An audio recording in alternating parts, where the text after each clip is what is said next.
धराली को गंगनानी से जोड़ने वाला पुल गंगनानी के पास टूट गया था। अब इस पुल को बनाने का काम युद्ध स्तर पर चल रहा है। उम्मीद ये की जा रही है कि इसे अगले 24 घंटे में तैयार कर लिया जाएगा।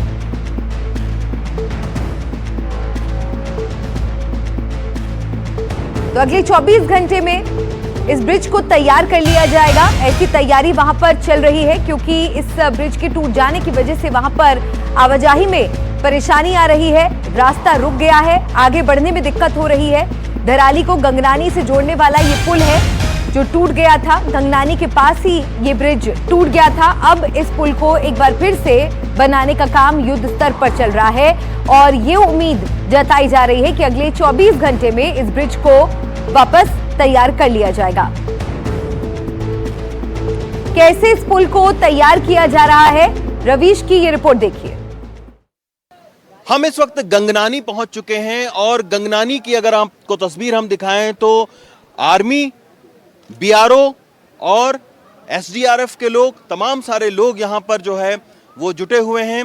और आइए अब आपको दिखाते हैं कि कैसे जो है वो इस गहरी जो खाई है, ये जो सड़क आप देख रहे हैं दूसरी ओर जो सड़क आप देख रहे हैं वहां कुछ लोग पहुंचे हुए हैं, वही हर्षिल की ओर रास्ता जाता है।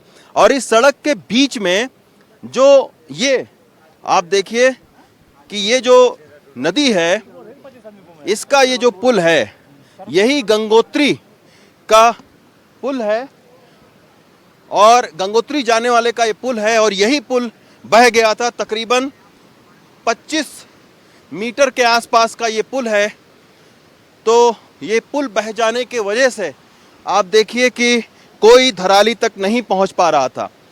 अब इस पुल को बनाने का काम शुरू कर दिया गया है और आइए हम आपको दिखाते हैं कि कैसे शुरू किया गया है। किनारे मत जाओ पवन, इधर। ये सारी जो सड़कें हैं ये आप देखिए बह चुकी हैं। हालांकि ये सड़क बहुत बड़ी दुश्वारी नहीं है क्योंकि इसको बनाया जा सकता है, लेकिन सबसे बड़ी दुश्वारी ये है कि ये पुल बनने में वक्त लग रहा है। हालांकि युद्ध स्तर पर काम चल रहा है और अच्छी बात यह है कि यहाँ पर क्रेन और 2 जो बुलडोज़र हैं, पोकलैंड हैं, वो यहाँ पर पहुँच चुकी हैं। और लग ये रहा था कि जैसा एनडीटीवी ने बताया था आपको कि 24 घंटे के भीतर ये बेली का पुल तैयार हो सकता है। तो आप देखिए कि इसका बेस जो है वो रखा जा रहा है और जैसा बीआरओ के इंजीनियर बता रहे थे कि इसको खिसकाते हुए आगे लेकर जाया जाएगा। किसी तरीके की कोशिश है कि उस सड़क तक इस बेली पुल को जो है वो जोड़ा जाए ताकि ये जो सड़क है वो हर्षिल घाटी तक जाती है। तो इस सड़क से अगर आप जाएंगे तो 30 किलोमीटर दूर हर्षिल घाटी है। और ये भी बताया जा रहा है कि हर्षिल घाटी से पहले एक नाग माता का मंदिर है, उसके आसपास में जो रोड है वो भी बह चुकी है। तो उसको भी बनाना एक बड़ी चुनौती है, लेकिन निश्चित तौर पर बहुत सारे ऐसे लोग हैं जो उस ओर जाना चाहते हैं क्योंकि उनके अपने उधर फंसे हुए हैं। तो ये आप देखिए कि अब बहुत तेजी के साथ में युद्ध स्तर पर ये काम शुरू हो चुका है। गहरी खाई आप देखिए कितनी गहरी खाई है। इसी की वजह से एनडीआरएफ के लोगों ने करीब 4 से 5 बार रस्से लगाकर इसको पार करने की कोशिश की, लेकिन कामयाबी नहीं मिल पाई। अब एनडीआरएफ के जो दूसरे लोग हैं वो एक दूसरे रास्ते से, देखिए आप उस साइड में लोग दिख रहे हैं, ये वहाँ पीछे एक गांव है, उधर से गांव के लोग भी आए हुए हैं और एक और रास्ता खोजा है एनडीआरएफ ने अस्थाई, उसके वजह से दूसरी तरफ जो लोग हैं वो पहुँचे हैं। तो अब लग ये रहा है कि धराली की दूरी अब धीरे धीरे कम वक्त में पूरी की जाएगी और जो रेस्क्यू ऑपरेशन है उसमें अब तेजी आएगी और लगातार जो आर्मी के लोग हैं और जो एसडीआरएफ के लोग हैं वो लगे हुए हैं। निश्चित तौर पर बहुत सारे जो लोग हैं वो यहाँ पर हैरान परेशान हैं।